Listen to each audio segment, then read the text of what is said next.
পঞ্চদশ সংশোধনীকে চ্যালেঞ্জ করে যে রিট পিটিশন করা হয়েছে তা দীর্ঘদিন ধরে শুনানি হয়েছে। এখানে পিটিশনারদেরকে শুনানি হয়েছে, ইন্টারভেনার জেলা ছিলেন সবাইকে শুনানি করা হয়েছে এবং একই সাথে রাষ্ট্রকেও শুনানি করার সুযোগ হয়েছে। সব শেষ করে আজকে কবে রায়ের জন্য এই মামলা আসবে তা নির্ধারণের তারিখ ছিল।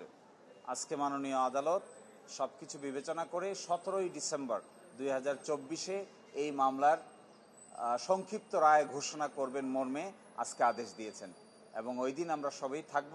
আমরা আশা করব যে ওই দিন বাংলাদেশের যে পঞ্চদশ সংশোধনীর মাধ্যমে বাংলাদেশে যে অথরিটারিয়ান ব্যবস্থা প্রতিষ্ঠা করা হয়েছিল, ডেমোক্রেটিক রিজিমকে যে ধ্বংস করা হয়েছিল, কনস্টিটিউশনাল সুপ্রিমেসিকে যেভাবে ধূলিসাৎ করা হয়েছিল, জনগণের ক্ষমতাকে যেভাবে কম্প্রোমাইজ করা হয়েছিল, এই সব কিছুকে সামনে রেখে হাইকোর্ট বিভাগ একটি অত্যন্ত যুগান্তকারী রায় প্রদান করবেন মর্মে আমরা আশা প্রকাশ করি এবং এই রায়ের মাধ্যমে বাংলাদেশে democracy, competitive democracy, liberal democracy এবং গণতান্ত্রিক শিষ্টাচার প্রতিষ্ঠিত হবে।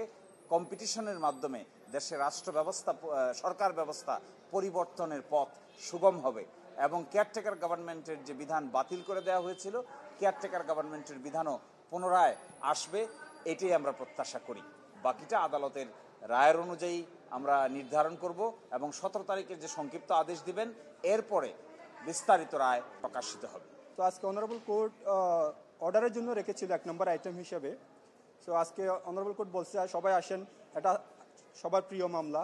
তো আসলে এটা সবার প্রিয় মামলা এবং সারা বাংলাদেশের প্রত্যেক জনগণের মামলা।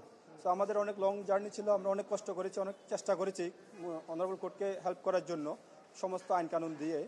সো অনারেবল কোর্ট বলেছে আগামী 17 তারিখ একটা মানে শর্ট অর্ডার দিবে। সো এটা হলো একটা স্কেলিটন দিবে যে কোন লাইনে কোর্ট চিন্তা করতেছে, এরকম একটা অর্ডার দিবে এবং ডিটেল অর্ডারটা পরে দিবে বন্ধের পরে।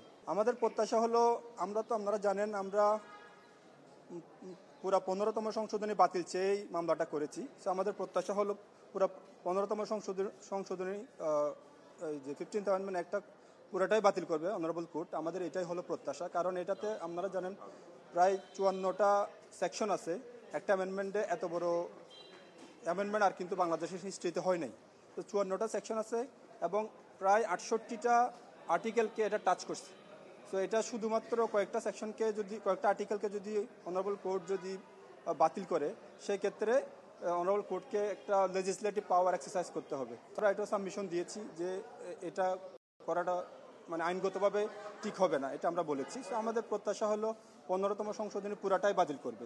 সো আমার সিনিয়র আরেকদিন বলেছিলেন যে এখানে কিছু ভালো জিনিসও আছে, কিন্তু এটার পুরা স্কিমটাই হলো একটা মানে অথরিটারিয়ান গভর্নমেন্ট এস্টাবলিশ করার স্কিম। সো এটা ওই স্কিমের আলোকে এটা দেখতে হবে। তো যদিও কিছু ভালো জিনিস আছে, শুধুমাত্র এটা অনারেবল কোর্ট চাইলে পিক অ্যান্ড চুজ করতে পারবেন, এটা আমাদের সাবমিশন। বাকিটা তো অনারেবল কোর্ট যেটা ভালো মনে করে এটা দিবে।